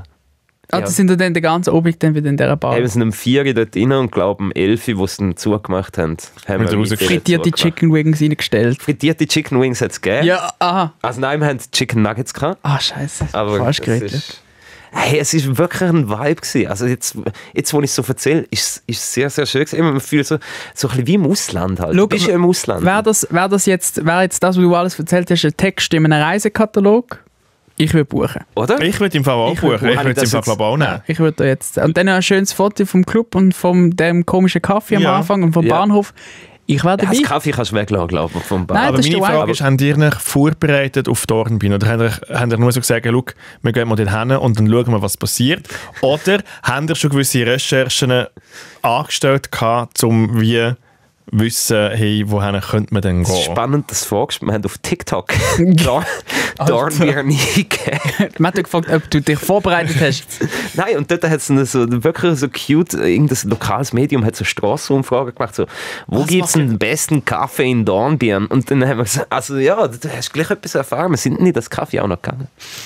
Weil ich bin am Silvester auch im Ausland gewesen, und wir haben so das Gefühl, ich hasse nichts mehr, als wenn du mit einer Menschengruppe, die sind jetzt 6 gewesen, wir sind 7 gewesen, irgendwie an Silvester oder irgendwann in einer Stadt rumlaufst und Sachen suchst. Und es passt entweder jemandem nicht oder du kommst nicht rein oder es ist einfach so. Und dann laufst du irgendwie so 1 Stunde, 2, vielleicht von Bar zu Bar oder von Club zu Club und es passiert einfach wie nichts. Ja. Und ich hasse nichts mehr so in diesem luftleeren Raum. Und wir haben also gefunden, Silvester also ich finde es komplett überbewertet. Wir haben gefunden, also wir tun uns vorbereiten. Wir sind 7 Leute. Wir tun doch immer so recherchieren, Google anschmeißen und haben dann wie so mehrere Tickets schon gekauft für mehrere Partys. Dass wir nicht entscheiden. Dass wir nachher dann wie so, wenn es dann so weit ist, wenn dann der 31. ist, wir hätten wie die Selection. egal was passiert, wir wären wie vorbereitet für diverse Sachen. Dann war es eine Reggaeton-Party, irgendwie ein Secret Rave irgendwann in Marseille, dann dort noch irgendetwas. Wir sind wie so putzt und gestrahlt gewesen. Ja. Was wir auch das erste Mal gemacht haben, wir haben am 3, am Silvester, haben wir angefangen zu Nacht essen. Ah, Dann haben wir so gefunden, wir essen früh essen, dann ist das schon mal wie mal abgehökelt. Weil meistens, wenn du Sport fährst, davon essen, bist du dann schon zu fest betrunken und dann isst du viel zu wenig und dann bist du dann wieder zu früh betrunken. Ja. Dann haben wir gedacht, wirklich bödeln am 3. Das Problem ist, wir haben es irgendwie so anders gemacht. Wir sind nachher so fest betrunken gewesen. Was haben wir gemacht? Wir haben eine Homeparty gemacht und alle unsere Tickets, die wir hatten, wir sind nie näher. Nein. Oh, wirklich. Wir sind nachher bleiben hängen bei uns daheim. Weil ihr einfach auch gleichzeitig zum Böden habt schon angefangen zu schallern. Ja, aber das ist auch nicht... Wir haben wirklich gefunden, hey, dieses Jahr, es ist Wasserfest. Wirklich, alles Wasserfest. Wir haben wie uns selber den Hocker gestellt. Ja, und sind nachher auch wie ein so... Wasserfest gewesen, nur Ja, Alkohol drin. so dumm. Ja. Aber schau, was ist denn die Lösung? Weil ich kenne das, was du sagst, wenn du Sport isst, kommst du nicht mehr raus und bist dann auch noch kaputt. Aber offensichtlich am 3 essen geht auch nicht, weil dann hast du wieder keinen Boden mehr Ja. um 12 Uhr. So. Ja. Wie machst du das? Zweimal essen? Vielleicht irgendwie einfach so Buffet und immer snacken. Ja. Dass man einfach immer irgendetwas rein... Ja, aber das kannst du ja nicht, wenn du draußen bist. Nimmst du einen Proteinriegel mit in den Kopf, oder was? Ja. Es ist schwierig. Ich finde, dass Silvester Es ist halt schwierig. so lang saufst. Ist Ja. Ich würde irgendwie in eine Bar oder so oder in einen Imbiss, wo du auch irgendwie nicht willst, verhocken nachher. Und dann pflanzt du dich eigentlich zuerst in eine unangenehme Situation, dann pfiffst du etwas rein und dann gehst du nachher auch wieder und rechtzeitig. Aber ab einem gewissen Pegel willst du ja überall verhocken. Du hast dann überall den lustig und Ja. willst dich nicht aus dieser Situation rausreißen. Das stimmt, das ist wirklich schwierig. Du hast einen Film geschaut. Was hast denn du für einen... Ich finde es lustig, so Ich habe den Namen vergessen. Tipp gegeben, aber du hast einen Film geschaut und bist um 20 vor drüber Wir haben reingestoßen. das Nummer 1 auf Netflix haben wir angeworfen. Das ist irgendwie wie heißt Sandra Bullock und wie heißt der andere? Der. Wer kennt ihn nicht? Sandra Bullock-Film. Du hast gewonnen. Der von Magic Mike. Ich habe vergessen, wie der heißt. Der Mike. Ja. Es ist auch egal. Es war eine Autorin und irgendein Covermodel von ihrem Buch und die haben dann tatsächlich das Abenteuer erlebt. Ein Rom-Com. Ja, genau, das. Ja, das ist es. Das war voll cute. Nicht gegen Rom-Coms. Ja, aber nicht am Silvester. Ja, nein. Dann machen wir unsere eigene... Entschuldigung, willst du meine Film-Selection beleidigen? Ich habe mich tiptop schon wohl ein bisschen. gefühlt. Ja, ja. Und dann ab 12 ins Nest. Und dann hat es draussen geböllert und Dann hast du den Bullen angerufen. Zieh mal ein bisschen Ruhe! das ist wirklich da. Das ist wirklich einmal im Jahr da, der Mais. Nein, es sind ein paar da vorne auf den Spielplatz gekommen, so Kisten anzünden, weißt du, so die dann So die richtig Gas geben. Ja. Also, müssen wir sagen, Luca, also wirklich. Das muss ich auch noch kurz als Randnotiz. Also bei uns werden ja schon viel Feuerwerk gezündet. In Österreich herrscht fucking Krieg im Fall. Wirklich? Also, was die durchlöhnt, das ist absurd. Aber das ist ja auch so, in Deutschland ist das mega so komplett eskaliert. Also ich check's wie nicht, wieso? Check's auch nicht. Machen die sind die früher so, ja, mit so Feuerlebuben das ist gewesen? Bis 10 ab 80. Am 1. August so ein bisschen ein Zuckerstock. Ein bisschen so. Was ist ein Zuckerstock? Ein Zuckerstock. Nein, noch nie gehört. So so die dreieckigen Dinge, die macht Ah, die das ist ein Vulkan. Vulkan. ein Zuckerstock. Stock, Alter, wirklich. Heisst es bei uns? Entschuldigung. Sondern so, aber nichts, wo wirklich so klopft und böllert und macht. Und am Silvester so oder so wie nicht. Eben mehr als Kind, aber seit dort, also komm schon. Nein. Das verstehe ich Also in nicht. Frankreich im Fall wie auch nichts. Und in Frankreich hat es auch kein Feuerwerk. Also in Marseille, die zweitgrößte Stadt, kein Feuerwerk gegeben. Wirklich? Kein so Ja. offizielles. Kein Ja. Feuerwerk. Ich fand, krass. hey, wir haben im Moment mehr Probleme. Das ist wieso. Aber da haben sie recht. Wirklich, Den es ist patcht so. ja schon das ganze Jahr. Ja. Also. Wieso? Man muss jetzt noch extra Stadt auch noch anzünden, wenn man sie sonst immer anzündet. Ja, also das war sehr angenehm gewesen. Aber ja, Ja, ich finde, ich will es auch nicht vielleicht muss ich nächstes Jahr einfach auch einen Film schauen und es ist gut. Nein, komm mit auf Dornbirn. wir gehen jetzt auf Dornbirn. Wir haben es Ich abgemacht. bin schon ein bisschen- Ich buche noch ein Airbnb. Schau mal, wie gross das ist. Es Also ist einfach so noch ein grosses... Das Schon. hat Platz für alle. Gut. Platz für alle. Hey, wir haben etwas noch, habe ich noch auf meiner Liste. Und zwar hat sich der Herr Meury ein sehr grosses Geschenk gegönnt. Es ist eigentlich sehr klein, das Geschenk. Der Barren, der Goldbarren. Es ist eine relativ zufällige Geschichte gewesen, weil an einem der letzten Tage im Jahr 2023 bin ich wieder einmal meine Spaziergangroute gelaufen. Das ist unter anderem auch, also ich laufe wirklich an jedem Tag an dem Ort vorbei. Und ich schaue immer in das Schaufenster. Hast du jetzt deine Urne gekauft? Nein, es ist die gleiche Route, anderer Ort. Nein, es ist tatsächlich ein ganz herziger Laden, der ein sehr ansprechendes Schaufenster hat. Ich muss dort immer reinschauen. Hast du deine Modelleisenbahn gekauft? Genau. Das ist fast schon, du hast schon alles gehört. Wie? Ja, du hast es schon mal gehört in dem Fall. He? Du hast einfach die Geschichte. Ich habe mir jetzt so überlegt, okay, im Möri seine legendären Wanderrouten, wo kommt er überall vorbei? Und dann haben wir gedacht, okay, was für Geschichte. Probiert jetzt zu erinnern, was für langweilige Geschichten von diesen Wanderdingen hat er schon alles erzählt in diesem Podcast. Du Das sind ja Urnen. Ja, hey, ich bin Part von diesem Podcast, ich muss zulassen. Ich bin nicht der Nil, der einfach nicht zulässt. Ich denke, du hast jetzt wirklich geraten und eine Punktlandung angelegt. Nein, und dann haben wir überlegt, so, okay, was für Sachen. Er hat so Eisenwaren, Urnen und Modelleisenbahn. Genau, aber das sind ja die 3 lustigen Schaufenster zum Reinschauen. Jetzt ist aber leider etwas in dem Schaufenster gegangen, das mich sehr traurig gestimmt hat. Und zwar hat sie die alte Frau, die diesen Laden noch betreibt, wo ihr Mann lustigerweise und tragischerweise gleichzeitig bei einem Zugsunglück ums Leben gekommen ist,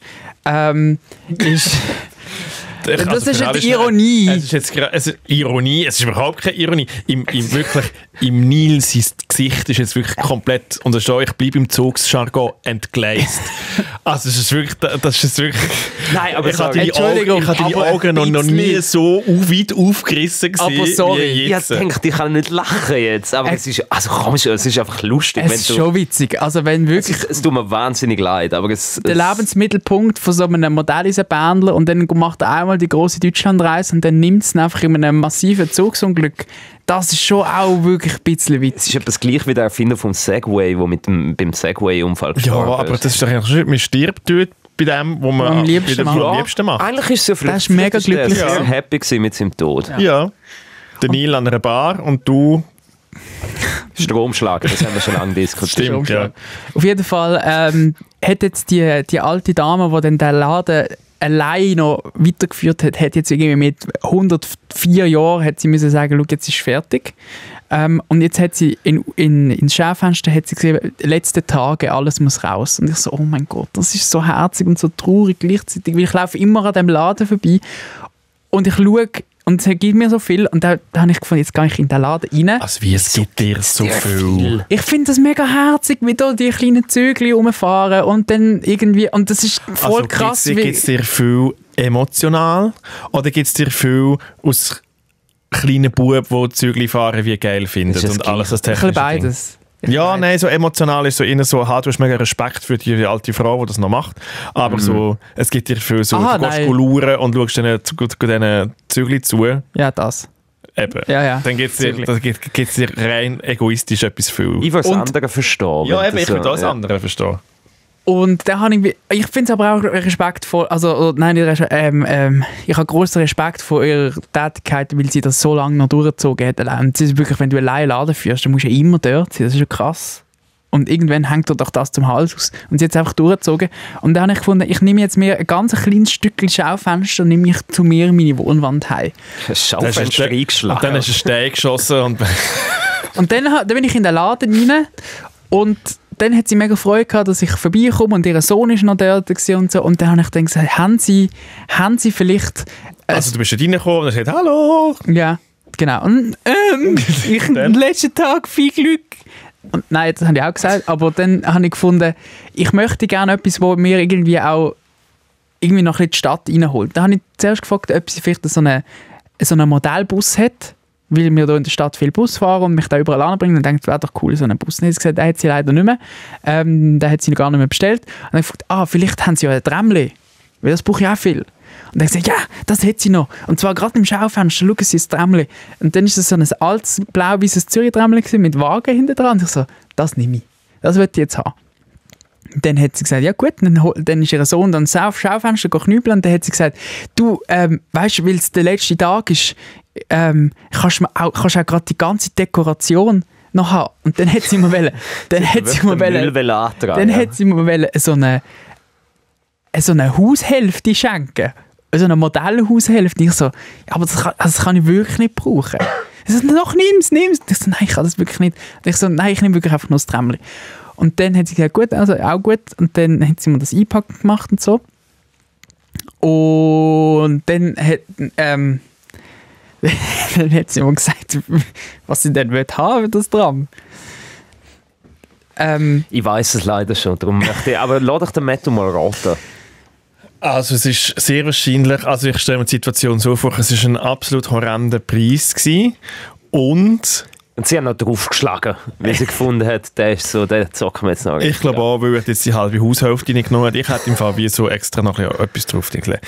Ich glaube, und das Problem war auch so gewesen, du bist genug, die Verkaufsabwicklung ist schon so weit fortgeschritten gewesen, dass du dir nachher gar nicht getraut hast, zum Nein sagen und dort wieder rauszuschlängeln. Sie hat schon aus dem Schaufenster geholt. Eben ja, das ist, ich glaube, so wie ich dich kenne, bist du nachher zu freundlich gewesen, um nachher dann wie Nein sagen und darum hast du das nachher dann wie müssen kaufen. Für dich ist das ein ganz schlimmer Moment gewesen. Ich glaube, es war im 4-stelligen Bereich gewesen. Also ich glaube, es ist so 1500 Franken. Es ist zum Glück nicht ganz so teuer gewesen. Aha. Es sind 700 Stutz gewesen. Hinten nachgeschossen. Das ist ein Sammlerstück. Die Alte hat mir ein Tram angedreht, wo nicht mehr kannst drin fahren, Alter, wo fucking fingergroß ist. Für 700 Stutz, 750 Franken habe ich gezahlt für ein kleines Modellträmmchen mit Wagen. Aber ist denn das so etwas, also weißt du, ein Modell Eisenbahn kannst du ja am Strom anhängen auf Schienen das hat mir dann und natürlich, dann fahrt's. Das hat mir nicht dann eingeleuchtet, wie das sicher so teuer ist. Aber kannst du das mit dem Tram auch? Ja, ich habe die Infrastruktur nicht, aber wenn du das Tram auf Schienen machst, wo Strom drauf hat, dann wird das fahren. Ist das so? Das wird fahren, tatsächlich. Und ich muss aber sagen... Auf einer Eisenbahnschiene oder auf einer Tramschiene? Ja, das habe ich nicht gefragt. Aber, ja, das ist mega wichtig. Wieso hast du die Schienen auch nicht gekauft dazu? Jetzt die hat sie dir doch noch geschenkt. Die hat sie mir geschenkt. Die hat sie mir tatsächlich, ich habe müssen, weil die alte Frau hat natürlich keine Ahnung von Technik und dann hat sie gesagt, ja, ich nehme nur Bargeld. Ich so, Bruder, Alter, ich habe doch nicht 700 Stutz dabei. Und dann musste ich am Bankomat schauen, ob da überhaupt noch 700 Stutz rauskommen. Und dann bin ich zurückgekommen und dann hat sie gesagt, weißt du was? Die Schiene kriegst du. Und ich so, wie gütig, danke vielmals.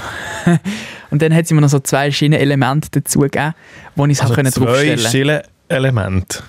Du kannst nicht mal im Kreis fahren? Nein, ich kann nicht. Ich habe auch keinen Platz. Ich kann es wirklich nur aufstellen. Und du hast ich weiss, wie du das Gefühl hast, dass ich dort vor dieser Frau gestanden bin und nicht mehr zurück. Aber für mich hat das so einen emotionalen Wert gehabt. Und ich habe das schon so fest gesehen auf dem Regal stehen bei mir. Tram. Es ist kein emotionaler Wert. Und vor allem, also, Entschuldigung, du bist ja noch rausgelaufen. Du bist draussen gewesen. Du hättest einfach abhauen. Nach einer Viertelstunde hat sie vergessen, dass du existierst. Das stimmt. Und ich bin so krass. Der letzte Tag. Es ist ja Ja.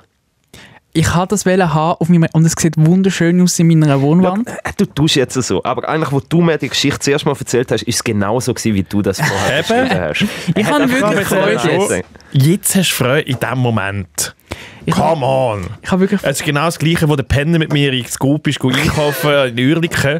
Und ich habe nicht mehr hinter sie raus können, weil ich das Gefühl hatte, okay, es ist halt 80 Stutz und ich bin jetzt halt einfach lieb. Und okay, ich mache das halt einfach. Es ist genau das gleiche Gefühl. Du hast dich nicht gut gefühlt, du hast keine gute Tat gemacht. Du hast dich schon leicht abgezockt gefühlt. Also, schau, sie hat mir 50 Stutz Rabatt gegeben, ja, wow. 2 Schienen und eine fucking Postkarte von dem Tram auch noch gratis dazu. Ah ja, gut, Postkarte. Ah ja, die macht es natürlich, ja. Das ist natürlich 750 Franken wert. Come on! Es ist wirklich wieso hast du nicht gesagt 700? Wieso hast du 750 gezahlt? Also, gekostet hat 750 und sie hat mir einen 50er erlassen und dann wegen dem bin ich mit 700 Stutz weniger aus dem Laden. Genau. Oh ja, und ich kann noch... Wo du an diesem Bankautomat gestanden bist und hast müssen 700 drücken. Oder vielleicht hast du 750 drücken, aber du hast noch nicht gewusst, ob du 50 Rabatt bekommst. Das tut doch weh. In diesem Moment. In diesem spezifischen Moment. Ich habe gedacht, hoffentlich fragt mich nie jemand, warum ich 700 Stutz ausgegeben habe. Aber hast du nicht so eine innere Stimme, wo dann, wenn du das eintippst, sagt David, mach es vielleicht nicht. Weißt du, was hat meine innere Stimme gesagt? Weißt du, was hat sie gesagt? Ich sage es euch jetzt. Sie hat gesagt, David, du bist erwachsen, du machst, was du willst. Das hat sie gesagt. Aber du hast da ja gar nicht wollen. Ich kann es ja wählen. Nein, Ich kann es nicht wählen für so... Mensch verkauft das Tram für 750 Steine. Ich kann es Tram wählen, aber nicht für so viel Geld. Aber dann habe ich gedacht, was will ich mehr? Will ich mehr 700 Stutz haben oder will ich mehr das Tram? 700 Stutz, da kannst du... jetzt gerade Bar auf den Tisch, ich nehme es gerade. Da kannst du 2 Monate abschiessen in Dornbirn im Fall. Mehr? Ich habe jetzt... Ein Jahr. Ich habe jetzt ein mega herziges Tram auf meiner Wohnwand. Aber das bringt dir ja nichts. Und ich kann noch fragen, weil ich habe noch ein ganz kleines Abziehbildchen Dings bekommen. Wie heisst das? So einen kleinen Bastelbogen bekommen, wo die Nummerchen noch drauf. Und ich wollte euch fragen, was ich für ein Trämchen daraus machen soll. Soll es der 13er werden? Der 700er soll es werden. Oder was habe ich noch? Der 7er, der 3er. Ich kann noch aussuchen, welche Linie es soll werden. Also ich weiss nicht, wie spannend das ist, wenn man Zürich noch kennt, aber ich würde es 14 nehmen. Ja, aber das habe ich nicht. Ich habe ja, der Elfer ist der das habe ich auch nicht. Also die wichtigen hast du nicht? Die wichtigen habe ich nicht. Ich bin entweder der 11 oder der 8. Also, der 8er. Aber Moment, du hast ja am Anfang gesagt, du hast eigentlich einen Bus kaufen. Ja, ich kann nicht einen Bus. Du hast nicht einmal das Tram. Du hast gar nicht das Tram wollen. Du bist auf dieser Bank gewesen und ich wollte unbedingt das Tram. Du hast den Bus Ich habe eigentlich den Trolleybus. Und eigentlich, sie hat sicher den Bus gehabt und gesagt, okay, das ist ein Leichtgläubiger, dem gebe ich den Bus nicht. Dem verkaufe ich, mit dem Sohn haben sie weg. Tram mit Wagen. Was kann ich dem andrehen, so richtig viel Geld? Das glaube ich aber auch. Du bist wirklich manipuliert worden von einer 103-jährigen Frau. Ja. Mich hat darum hat sie auch so lange überlebt. Das ist eine Künstlerin. Die ist eine Trickbetrügerin. Ja. Das ist der umgekehrte Enkeltrick. Ja.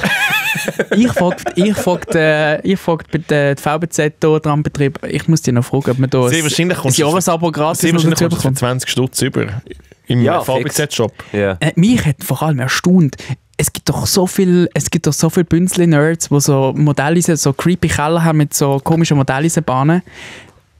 Wie viel Cash lassen dir liegen für die kleinen Tändchen und für die kleinen Häuschen und für irgendwie den FV Dosto SBB-Zug, wo du einmal kurz im Kreis fährt für also 10 Minuten? Die sich so ganze Swiss-Miniatur aufbauen, meinst du? Die lassen doch Vermögen. Wirklich, oder? Also gut. Und ich habe das Trämchen gekauft, weißt du? Da kaufst du einen Zug mit irgendwie 8 Wagen. Ja, das könntest du auch, wenn du nicht von einer alten Frau abgezockt wirst. Das ist schon für das Geld, das du da ausgibst, hättest du wirklich... Also auf eBay komme ich da so ein Tram über für 5,57 Franken. Aber das kann ich fahren. Du hättest wirklich... Doch, das ist auf Schiene. Ja, aber ich kann es neuern. Du hast mir jetzt eins gezeigt. Ah ja, dann ist es dann ist natürlich wie so Schau, ich zeige euch... Bausatz. Nein, es ist wie so... Du hättest gescheiter wirklich so Karton-Bausatz gekauft. Ja. Ich zeige euch... Aber es ist jetzt völlig okay. Es ist jetzt wie so... So sieht das Tram bei mir aus.